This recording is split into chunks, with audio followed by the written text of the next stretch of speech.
Bonjour et bienvenue à notre méditation. Aujourd'hui, c'est le 7 août. Aujourd'hui, je voudrais parler de la première résurrection. Ce texte qui apparaît dans Apocalypse chapitre 20. Un texte très controversé, mais pourquoi pas parler aussi des textes qui nous semblent complexes, difficiles. Je voudrais commencer en lisant ce texte d'Apocalypse, le chapitre 20, verset 6. Heureux et saints ceux qui ont part à la première résurrection. La seconde mort n'a point de pouvoir sur eux, mais ils seront sacrificateurs de Dieu et de Christ et ils régneront avec lui pendant 1000 ans. Apocalypse chapitre 20 et verset 6. Ce texte est bien sûr extrêmement controversé, pas seulement à cause de la première résurrection qui apparaît ici, mais à cause aussi des 1000 ans. Je ne vais pas parler de 1000 ans aujourd'hui, mais je voudrais parler de cette résurrection parce que je suis en train de méditer avec vous sur l'importance d'être un disciple du Christ Jésus né d'en haut. Et cette première résurrection ici, elle est très, très importante parce que c'est cette résurrection ici qui va donc permettre aux personnes de rentrer dans le royaume de Dieu. Et pas seulement au ciel, mais ici sur cette terre déjà, bien sûr, parce que nous sommes dans le royaume de Dieu maintenant. Nous avons la vie éternelle maintenant. En ce qui concerne la résurrection du corps, la Bible est très claire. Je vais vous lire deux textes parce que c'est pas de cela dont je veux parler ce matin, mais c'est de la première résurrection. Dans Daniel chapitre 12, verset 2, c'est écrit: Plusieurs de ceux qui dorment dans la poussière de la terre se réveilleront, les uns pour la vie éternelle et les autres pour leur propre, pour la honte éternelle. Donc, ce texte, il est en train de nous dire qu'il y aura une résurrection et que tous ne vont pas, en fait, ressusciter pour la vie éternelle, mais certains vont ressusciter pour le propre, hélas. Donc, ce texte est en train de dire qu'il y aura une seule résurrection et que certains vont ressusciter pour la vie et d'autres pour la mort, en quelque sorte. L'Apocalypse appelle la deuxième mort. Un autre texte, c'est Jésus qui parle dans Jean chapitre 5, versets 28 et 29. Ne vous étonnez pas de cela, car l'heure vient où tous ceux qui sont dans les sépulcres entendront sa voix et sortiront. Ils en sortiront. Ceux qui auront fait le bien ressusciteront pour la vie, mais ceux qui auront fait le mal ressusciteront pour le jugement. Donc là, c'est clair. Jésus nous parle d'une résurrection, d'un jour de résurrection, et tout le monde va ressusciter. Donc, il y a une seule résurrection aussi dans ce texte de Jean. Ceux qui ont fait le bien ressusciteront pour la vie, on pourrait même dire pour la vie éternelle, et les autres ressusciteront pour le jugement. Mais en fait, c'est le jour. Il dit le jour vient. Il ne dit pas les jours viennent, mais le jour vient. Donc, ça veut dire que c'est un jour où il y aura des résurrections. Tout le monde va ressusciter. Mais comme dit Daniel, tout le monde ne ressuscite pas pour la vie, mais il ressuscite le même moment. C'est ce que le texte le dit. Nous pouvons peut-être citer monsieur et madame Dupont, ce que monsieur et madame Dupont disent. Ce que monsieur et madame Dupont disent ne nous intéresse pas trop, sauf si c'est basé sur ce que Jésus dit. C'est ce que Jésus dit qui est important pour nous. Dans Éphésiens chapitre 2, Paul va rappeler aux chrétiens aux non-juifs qu'ils étaient morts, et aussi, lui, il va dire, nous aussi, les juifs, nous étions morts, nous étions dans la mort et dans le péché. Et il marchait selon le cours du prince, le train du prince de ce monde. Mais le Seigneur, Dieu, le Seigneur nous a donné la vie et avec lui et nous a fait asseoir dans les lieux célestes. Tout cela, nous allons trouver dans Éphésiens chapitre 1 au verset 6. Chapitre 2, pardon, verset 1 à 6. Oh là là, il fait chaud aussi au Pays Basque.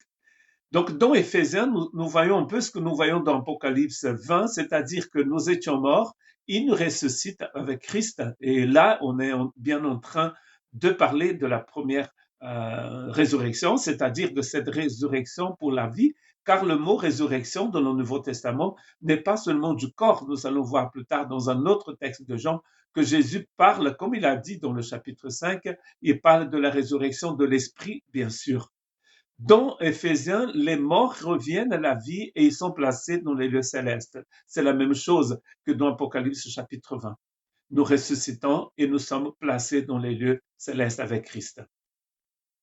Apocalypse, ça nous dit que ces personnes-là sont saintes et sont heureuses. C'est aussi ce que Paul dit dans Éphésiens chapitre 1. Dieu nous a en fait donné la vie, il nous a régénérés et pour que nous soyons saints et sans reproche devant lui. Paul, quand il parle aux Éphésiens en disant que Dieu les a ressuscités en Christ dans le chapitre 2, il n'est pas en train de parler de la résurrection corporelle. Parce que quand il dit que les personnes d'Éphèse étaient mortes, c'est pas des morts vivants, c'est pas des morts dans le sens physique. Parce que s'ils étaient morts physiquement, ils n'auraient pas pu lire la lettre aux Éphésiens. Paul ne veut pas écrire une lettre à des morts, physiquement morts, mais spirituellement, ils étaient morts. Et Christ les a rendus à la vie, c'est ce qu'il dit. C'est la même idée ici dans l'Apocalypse. Paul, dans Éphésiens 2, est en train de parler de la grâce que ces chrétiens d'Éphèse ont reçue pour passer de cette vie présente à la vie dans les lieux célestes. Et il n'est pas en train de dire que vous êtes dans les lieux, vous serez dans les lieux célestes. Il dit vous êtes déjà dans les lieux célestes. D'ailleurs, on dit souvent qu'Éphésiens, c'est la lettre des lieux célestes. C'est le seul endroit dans le Nouveau Testament où l'Église, où les chrétiens sont dans les lieux célestes. Ils le sont partout, mais cela n'est mentionné que dans Éphésiens. C'est par grâce, dit Paul dans Éphésiens 2, verset 8, que vous êtes sauvés par le moyen de la foi. Et cela ne vient pas de vous, cela vient de Dieu. Donc, il est bien en train de parler de salut. Donc, dans Éphésiens chapitre 2, résurrection égale salut. Ah, vous êtes d'accord avec moi? Il est en train de parler à des Éphésiens qui ne connaissaient pas le Seigneur avant, qui maintenant le connaissent, et donc maintenant, ils sont passés de la mort à la vie. Et donc c'est clair dans Éphésiens, mais aussi on va lire dans Colossiens, c'est clair que les chrétiens participent déjà à la vie de résurrection du Christ et ils sont dans le règne céleste du Seigneur. Ils règnent avec le Seigneur. À mon avis, c'est la même idée dans Apocalypse chapitre 20. C'est-à-dire la première résurrection, c'est cette résurrection-là, c'est la résurrection de l'esprit. Et la deuxième résurrection, c'est la résurrection du corps. Donc Colossiens chapitre 3, versets 1, 2 et 3, Paul dit, si donc vous êtes ressuscités avec Christ, cherchez les choses d'en haut.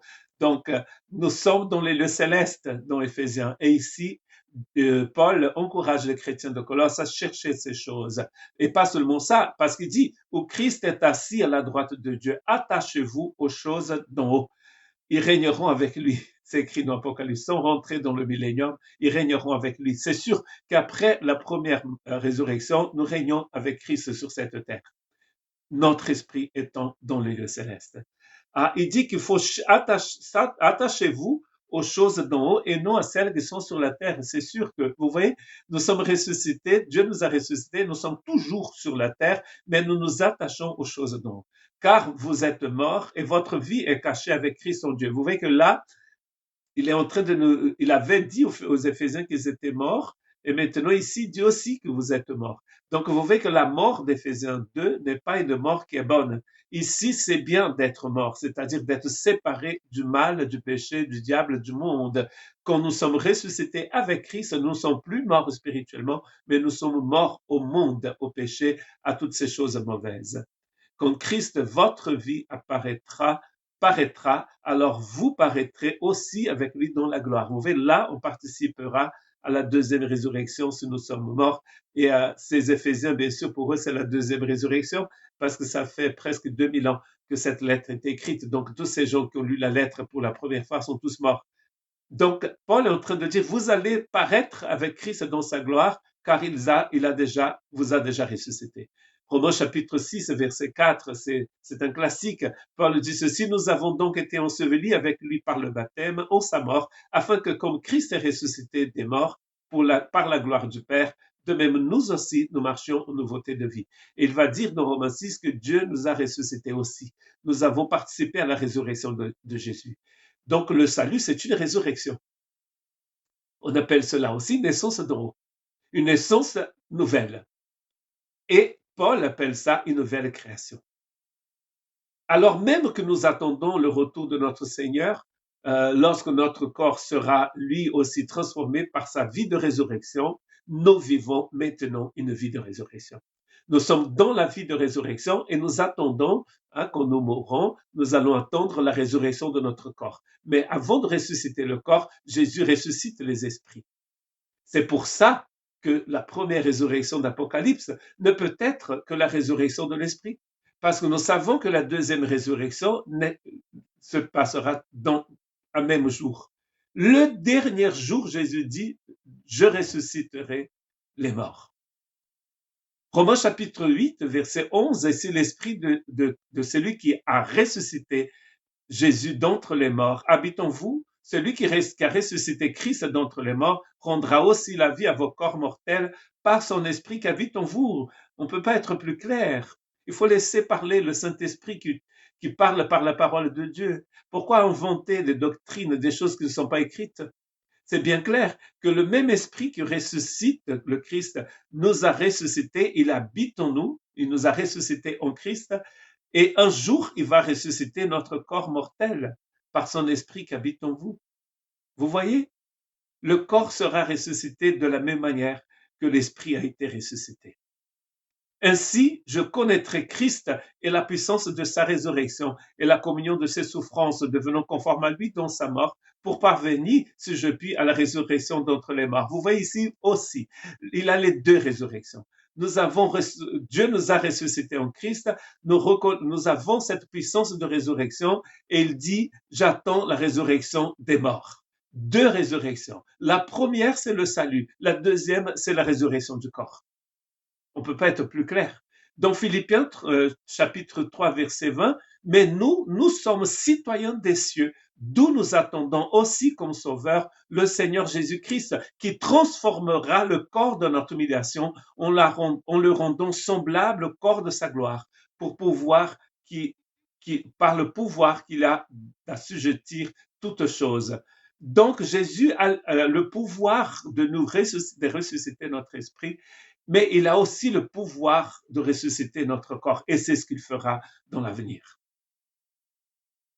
Dans le présent, il a dit, l'heure vient où elle est déjà là, où les morts entendront la voix du Fils de Dieu. De quelle résurrection, à votre avis, Jésus est en train de parler? Et ceux qui l'auront entendu vivront. Jean 5, 25. L'heure vient, elle est déjà venue. Donc, ça veut dire que Jésus, dans Jean 5, 25, est en train de parler de la résurrection de l'esprit. L'heure est déjà là où les gens vont ressusciter. Je le crois, en fait. À vous de sonder les Écritures et de voir. Mais l'important, c'est de savoir que la nouvelle vie est appelée ici une résurrection. Celui qui écoute ma parole et croit à celui qui m'a envoyé a la vie éternelle. Il est passé de la mort à la vie. C'est dans le passé. Il est passé. C'est-à-dire que cette résurrection dont il parle ici, ce passage de la mort à la vie éternelle, ça est en train d'arriver dans votre vie maintenant. Si vous êtes en Christ, vous êtes donc dans cette résurrection. Bien que notre corps soit toujours confronté à la perspective de la mort physique, dans le futur, nous allons sortir du tombeau. Mais maintenant, nous avons déjà vécu cette résurrection. Dans Jean 5, 28, 29, il y aura un jour où les morts vont ressusciter. Mais tous ceux qui sont morts spirituellement peuvent et doivent ressusciter aujourd'hui pour pouvoir participer à la résurrection pour la vie. Et donc, on sort du tombeau d'abord spirituellement pour un jour pouvoir sortir du tombeau pour la vie éternelle. La première résurrection, c'est une résurrection de salut. On n'a pas de doute en lisant les textes des Saintes Écritures.